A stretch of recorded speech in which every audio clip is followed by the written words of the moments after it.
In La Lumiere when I was there. He helped me a lot. He was working out with me. He believed in my game. Over I think a winter break, I stayed in his house for a couple of days. He was like a family to me. So like when he got a job, he was talking to me like, hey, like we have a spot for you if you're really into it. I'm not trying to like make you convinced. I don't know what's your plans, but if you want to come to DePaul, like we will need you, like we will use you really well, and I think you can get even better. And you know, like I know you want to play for professional, so like I can make you so much better, and we can work together. And it's in Chicago, like I said, it's my host family coaching, so it's just reasonable things for me to do. And it's a Big East. I mean, it's a better conference. I just came with all the work and preparation I did, and getting my first top 10 finish as a freshman, something I'm really proud of, seeing all the hard work be put into that finish, and hopefully many more to come. But my dad said you're going to choose one, and you're going to just basically put all your time into that, and that's what I did. And it's not time that I like have to put in, but it's time that I get to put in because I love doing what I'm doing. I mean, some of the best part is grinding in the off season, just not trying to get better. Our coach says that it's been like the hardest working group of guys that he's ever had. So just like knowing that there's going to be somebody always biting at the bit to try to squeeze in the lineup, it really pushes everybody to be their best and work as hard as they possibly can. Me and my crew spent a lot of time behind the scenes shooting all these kids going through this transformational process. And during that time, I remember going through excitement, anxiety, joy when they would get their lines right, or they would, you could see them grow.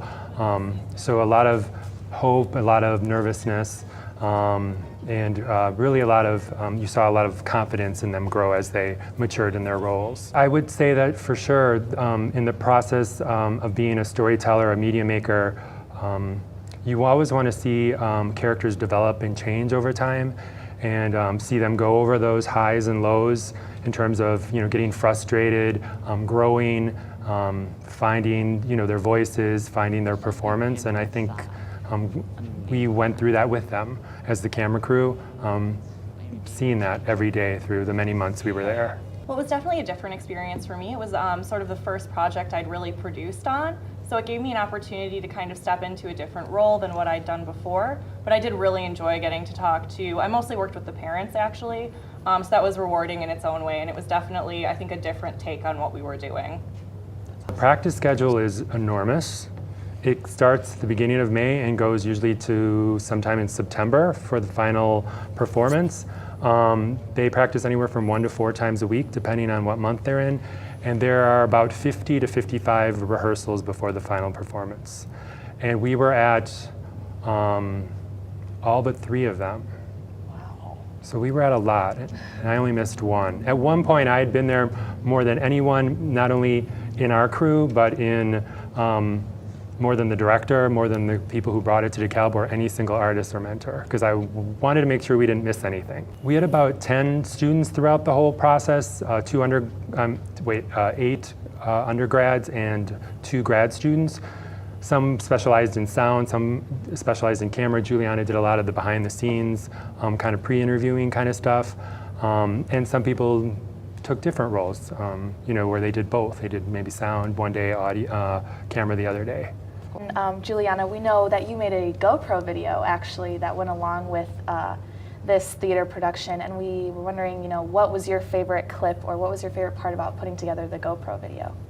Well, actually, we had one artist that we really focused on with that, and he was in a wheelchair, and I think getting to see it through his eyes, I guess, because a lot of the time we had the GoPro on him.